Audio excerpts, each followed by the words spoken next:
Hi everyone, welcome to Game 4 of the Keres Memorial Tournament. This is my favorite game I've ever played. Online, in person, I felt so genuinely happy after this game, and I felt like a beaming idiot. Someone who's getting happy at moving porcelain pieces on a wooden board for 4 hours. But it was such an irrational happiness. But I did feel very proud of the plan I came up with in this game. It's a very nice attacking game. And also, I navigated the opening very well. It was an opening that I haven't played before, wasn't familiar with, and it involved some sacrifices which I had to calculate out properly. And I did. And I will now show you this game, which will probably remain my favorite game for a very long time. So I had white again, and I played f3, knight f3. I definitely didn't play f3. I played knight f3, like I usually do, the rate T. He played d5, d4, we've seen all this, knight f6. I had a position similar to this in my last game, where they played d5 eventually, they also played knight f6. I played c4. If they take, I just play knight c3 or e3. If they play b5, then my knight can always recapture. So normal position. He played c6, and I watch a YouTuber named Hanging Pawns, and he loves the semi-Slav and the Slav defense. And I've seen it before. I know it's similar. It transposes sometimes to the Karo Khan because you have c6 d5. I didn't really know what to do against this. I thought I'd just treat it like a normal d4, d5 position, which I did. I just developed knight c3. Here he played e6, and I thought, okay, he's definitely inviting me to play bishop g5 to pin his knight. If he has h6, maybe I'll take. He takes, and then he doesn't have as much control over the e4 square anymore. So maybe I can play e4 later. If he takes, I get a tempo on the queen. You know, I had some plans. But he took on c4, which I was expecting. My opponent was a young 8, 9, 10-year-old perhaps, and the area that I was had this chess tournament, it's highly populated with chess playing. It's one of the chess centers in the region, and they have a lot of young talent. So me, 15, 16 years old, I was playing some guy very much younger than I was, and I was getting intimidated because he was playing all these aggressive moves. Normally people don't take on c4, they just play normally, especially because this allows e4. And I was happy to see this because I knew we were going to get into a sharp game, and I felt like attacking. I felt, you know, what's this puny kid going to beat me for? Obviously that's a stupid thing to say because he's probably much better than I am, and surprise, surprise, this person also finished higher than me in the tournament, which seems to be a recurring theme. So e4 and b5, and this I was expecting because it allows e5, and now basically what you have to play is h6, or else you're losing your knight because it's pinned to the queen, you can't move it. And now I calculated the h4, I was just going to sack the knight. And this, I wasn't really sure if it was sound, but it looked interesting, and I knew I was getting my piece back. So I thought, okay, why not? I spent a lot of time calculating it as well, so I thought it was okay. And here, oops, sorry, it lagged a little bit. Here he played knight b to d7, which I was expecting, because the knight still can't go anywhere. And if you play bishop d7 right away here, you basically give up the bishop for no reason, because you can play e takes, bishop takes, and now queen takes. And now there are a lot of moves in this position, probably g3, a4 maybe. Although on g3 you're trying to fianchetto, he can also play here and then c5. So it's an interesting position. It's +1 for white because the king is wide open, but the king isn't exactly the safest here, because even if you castle kingside, there's a lot of open lines.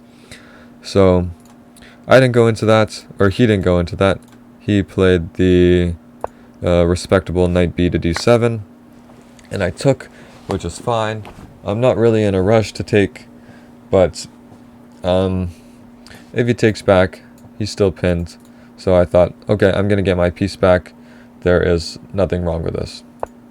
And then he played bishop e7. And this really put a damper on my spirits, because I thought I was doing great here. I thought I was coming up with these innovative sacrificial ideas. But I wasn't. And this is actually opening theory. There's a famous game where I believe it was Ivanchuk beat Shirov, if I remember correctly, and it involved a queen sack on either g7 or f7. It's a very nice game. I hope I remember the players correctly. Do check it out. I was happy to see that this opening theory was actually played in a Masters game. Anyways, I digress.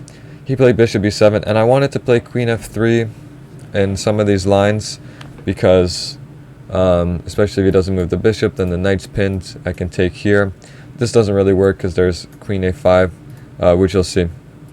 But this kind of, it annoyed me. I just played bishop e2 though, expecting c5 so I can meet it with here, bishop f3, which is exactly what happened. He played c5, and I missed an opportunity here to play d5, because if he takes, it looks like he has a lot of pawns here, but it's actually +3 for white. If you play bishop captures on c4, which is an insane move, one that I would not have found. The point is, if you take here, then you have queen e2, and the king is basically boxed in. You have no piece that can block. And if g takes, it's the same idea. You have queen e2. But it's just a funny looking move. The bishop is confronted with these 3 pawns. I'm not sure if I would have found it. And then if bishop takes, you're giving up the light squared bishop, and this still opens up. And you're also threatening to just open up and smash through. So d5, I missed it. Bishop f3 is still fine though. Game's pretty much equal now though. He took, which I was surprised. I think maybe queen c7 would have been better, but the engine is telling me I'm wrong. So turns out bishop f3, and then queen f3 is fine. And here comes the magic moment after c takes on d4, and I spent forever thinking in this position, because if you look at it, it's a very dynamic position. It looks very rich with tactics. You know, you have your knight here, which unfortunately doesn't work, I should add, because on knight b5 there is queen a5, and it's a fork. Even if you drop back, for example, sacrificing this because it's open, you still lose your bishop over here. This isn't relevant in this line, but in other lines the queen does x-ray through the knight and the bishop. So no knight takes on here, so I figured I'm not going to go here because my knight doesn't really have any prospects, and I'm just giving him pass pawn for no reason. So I decided to long castle, and this is actually the best move, I believe, which I was very proud to see. I was not expecting it when I got home. I was expecting the engine to tell me I was an idiot, but you know, my main problem with long castles was I was afraid of d3 actually, because he has a pass pawn so close. But I believe I can just play, oh, it just wants me to centralize and threaten this. Okay, that makes sense. But he didn't. He took the knight, and as you just saw in the previous line, I missed the opportunity to play rook e1, which is the best move in this position, because let's say he does a nothing move. You threaten here. If he takes, it's mate in 1. And if I take, then the only other option is to block. And then if you move here, well, you can see that it's all falling apart. So rook e1 would have been a nice find. And the only other try you have is bishop here to make room for the king here. You still take though. You take back and you win the queen. So either way, you get some material, and then you play queen c6 here, because if take, then takes, you remove the defender. And this position is, I'll check with the engine, it is all zeros. It is equal material. Well, he's technically up a point of material because the rooks are worth 5 each, queen is 9, but the pawns are even, and I'd have a very hard time pushing these pawns because the rooks can coordinate and stack and effectively block them. So we didn't go into that though. I did not play rook e1. I instead played rook d7, which was my intention. And the only problem with this is it's a complete draw, because if he takes to the queen, I take the rook in the corner, queen back to d8 is forced, and then basically we'd see a repetition of queen c6, queen a8, and like this, because there is really nothing to push for both sides. But I think his age maybe played a factor. Oh, I'm sorry, I should mention, I think his age maybe played a factor in this game, because after I took on d7, I think it was a bit of a pride thing. He didn't want to admit that he had missed rook d7. I'm only speculating, maybe he saw all of this, but he played c captures on b2, which is basically just throwing in a check. I calculated king captures on b2. I was looking at some weird bishop a6 checks, but there really is nothing. The king just hides, I believe. Yep, this is mate in 8 for white. So I was making sure there was no funny business there, because after he took on c2, then he threw in c3 check, and I just moved to c2.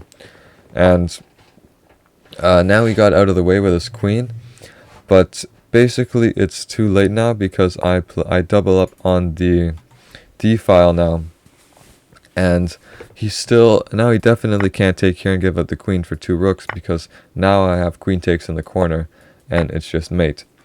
So instead, I doubled up, and he played rook b8, trying to get out of the way of everything, but this is actually just mate in 2. This is what happened in the game. I played rook d1, removing the queen from the defensive c6, and in this position he resigned because it is mate in 2. I should mention that when you take on d7, if you take with the queen, then I saw that you have queen b7 check, because if the queen blocks, you play rook d1. Only good move is bishop blocks, and then you sack the rook for another minor piece. If the king moves anywhere back, or it can move there, then you lose the queen. So king has to take. Then you play bishop f4, skewering. He can block with e5, but then you take, and you win the queen. And he gets this pawn back, but this position is a lot better than the last one, with the queen against the 2 rooks and the pawns, because my queen is a lot more active, and it has access to a lot more checks, especially if his rooks discoordinate. Then on an open board like this, it's very easy to get forked, the queen check and the rook. So I just wanted to throw in that and mention that that's what happens if king takes.